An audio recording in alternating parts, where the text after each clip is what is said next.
Hey guys, Scott here, Pine Barren Craftsman. Good morning. Hopefully everybody had a nice night.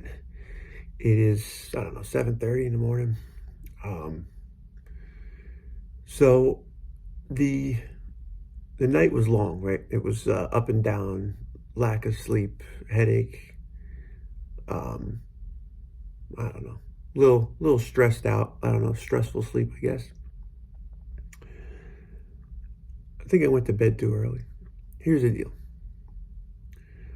I wake up with this overwhelming urge to take a video of myself talking about a topic. It is so I've had different experiences with positive, um,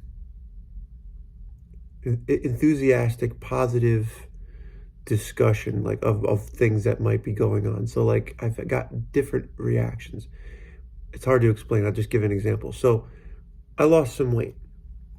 That being expressed by me to the public and different people has come back very positive. Everybody's excited about that. It's easy to be excited for somebody when they're doing something that's healthy, I think. Especially if you're someone that's longing to do that, it's a good support spot. But then there's other circumstances that I've found where I would genuinely be happy for others, and then I go out and let's say my buddy got a boat. Let's say it's his first boat. He's excited about it. I'm just looking at a boat out my window, a little rowboat, and I say to myself, "Man, that's great that this guy got a boat. I'm gonna go over there and check it out. Nice boat, man.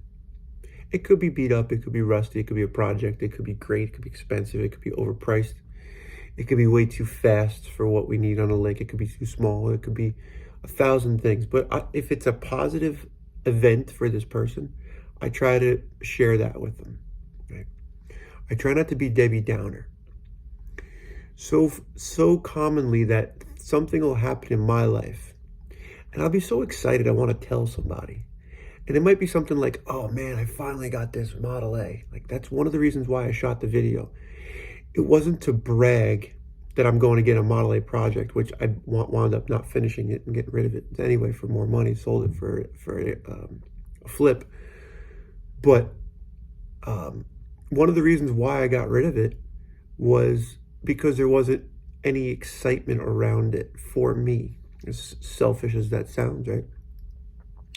But the projects of hot rods or off-road vehicles or boats or new pair of skis, for me, it's always revolved around like a positive event for a group, like camaraderie. We're going to go out, we're going to do this together. We're going to not be in a mean competition, but we're going to help each other to get our cars to be the best, or our skill set. We're going to climb further. We're going to lift weights. I always had like a lift weighting buddy. So when you bounce things off of people, like talk about lifting weights, I went and I talked to one of my friends I don't talk to very often, maybe don't comment on anything he does on Facebook. And I all of a sudden, hey, I'm starting to lift weights. And he's been doing it passionately for years. And he comes back, he's like, good for you. And I'm all excited to be like talking to somebody, like I am the only one that exists. And I'm going to go reach out and, maybe in 2 weeks I give up on this hobby and I'm gone. He's going to stay with it. And I'm sure that's a common thing. Like a lot of people run to an expert in a field or a discipline. And they say, oh, look, I'm going to join a martial art. I'm going to go get a belt. Hey, you used to have a black belt in this. I'm excited. Let's talk about it. Right? So the excitement, right? The excitement of a new thing in your life might not matter to somebody else, although we want it to. Now, here's a trick. It's the reason why I'm setting this up. Don't let those interactions with people out there when they don't respond the way you want, or it falls on deaf ears, or nobody gives a damn, right, that you lost 10 pounds. But don't let it mess up your mind on it, right? There's a pride thing that goes along with this, or an ego, or a bragging thing. I've already talked about bragging. But to me, it's coming from an innocent point of view in myself. I'm gonna wake up, oh man, the car's gonna be almost running. I'm gonna grab the phone and I'm gonna tell somebody, hey man, the car's gonna, yeah, all right, well, good. Great. I would have a car too if I didn't have a job, right? Or it's great that you're doing something on YouTube, but you kind of look foolish, right? It's cool that you're a homeschool dad, but most guys around town think you're a bum. That might be true, might not be true, but what I'm trying to get after is there's things out there that steal your joy. There's things that are positive for just you, to build your confidence, to build your thoughts about yourself. And then there's things that are beneficial to the group. Hey, I'm going to go to a new church. Well, that's great. Especially if you go to that church and they're there waiting for you open arms. That's awesome. I'm happy to see you. And I'm like, well, I'm happy to see you, but I want to be your friend. I want to be your buddy. And I have that. It works. It's great. It's like I'm meeting new friends and buddies. But there's other things that, sometimes they fall flat. Hey, I want to talk about my life. Don't you want to hear about it? No, nobody wants to hear about your life.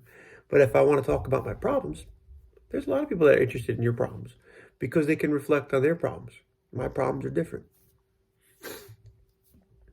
Really good point came up last night. I was hanging out with a couple guys and we were talking about child rearing and homeschooling. And one of the biggest things for me is homeschooling is easy when you have one kid. It's compounded the more you have, and the further they are in age, might be good or bad. So I've had a positive event from being a homeschool father. The negative side of it for me is the self-reflection, which I keep looking for someone to say, nah, dude, you're good. And when they do say it, nah, dude, you're good. You're doing the right thing. You're with your kid. I let that go to the back row, and I look and I hunt people's eyes for true disrespect or true, contempt for me doing it. And that's wrong. Why am I looking for a fight? Why am I picking a fight with people? Because I'm feeling inadequate. And I do work. I do a lot of work. I do physical labor for my family on our different investment building we have, and I do repairs on a house that cost us money. I drag firewood, tooth and nail out of the woods. I flip and fix cars. I have a skill set that I could use every day of the week, and I could work here and there and help people that if they were nice to me, I would help them, give them the shirt off my back. So there's that whole barter system. There's a lot of things that I can do, and I am doing. So be positive for yourself. Don't be so quick to want to share your story of a life achievement if you feel like it's going to bring you down by people's responses to it, because then it'll feel really bad. One more thought. Hey, I just started this new, faith-based or spiritual walk, right? I decided to read the teachings of Buddha or, whatever. People are going to tell you what they think about it. And you're in a good mindset. You're in a positive mindset about it. And you want to share it. It's an uplifting thing. Make sure you're sharing those things with people that want to hear that stuff, If not, you're going to end up on the other end of the argument, discussion, and then you're going to start to get disenchanted about it. It's the same thing as the first day at a new job. I talked about it in one of my first videos. If there's people that are down on the job and they hate it, they've been there for 30 years, and you're all excited, you're going to take on the world, and they say, good luck. Wait till they get a hold of you here. They're gonna ruin you. Stay around positive people. Keep your head straight.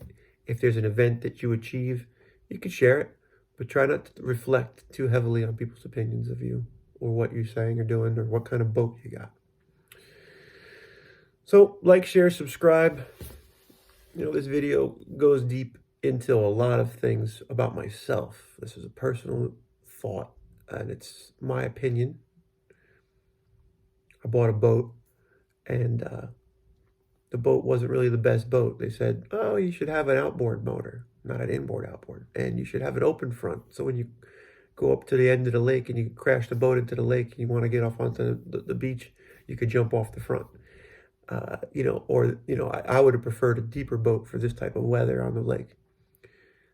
You know, the boat was what it was, and it's a great boat, and it was cheap, and it was easy to take care of and fix so far, and, you know, I'm learning. This is all examples. Like, share, subscribe. Tell me what you think. Do you go out, run out, and do you share your positive story with everybody in the world and realize it's a big rainy day out there? Or do you normally get positive people around you in your life that are supportive? And there was a time where I could go to any one of my friends and they would be with me, crying with me, or they're laughing with me and being positive. And if there wasn't, I got rid of them. Out. Because if you can't be happy for somebody when the other person's genuinely happy, I kind of feel like it's a negative trait to have in a friend. And all the friends and people that I have around me right now are positive. All of them. And that's us. It's up to us to test that barrier in ourselves, not in others. Like, don't go out and test your friends. Hey, man, I just baked a chocolate brownie cake. It came out great. Yeah, so what? So people are not in the right mood set to want to hear that. But when it counts, you'll know who they are. And if they're down on everything you're doing that's positive, then get out. All right, guys. Like, share, subscribe, comment, notify. I appreciate you guys. I think it's like 138 subscribers. I'm trying to push hard for 200. It'd be great to get more people. The realistic view here is that I'm going to keep sharing myself. I'm noticing that videos that are older are getting more views, so people are watching older stuff and they're catching up because I do put out a lot of content. And if you do watch the whole video, even if you speed it up to a faster timing on settings of your YouTube channel there, you could speed it up if you want to get through my video, but you don't want to listen to me for 15 minutes. Speed it up, you know, and you'll get the gist of what I'm saying. You don't need all the long pauses and pondering. That's everything I got. I'm going to go work on the Trans Am. I'm excited. Stay tuned for that video.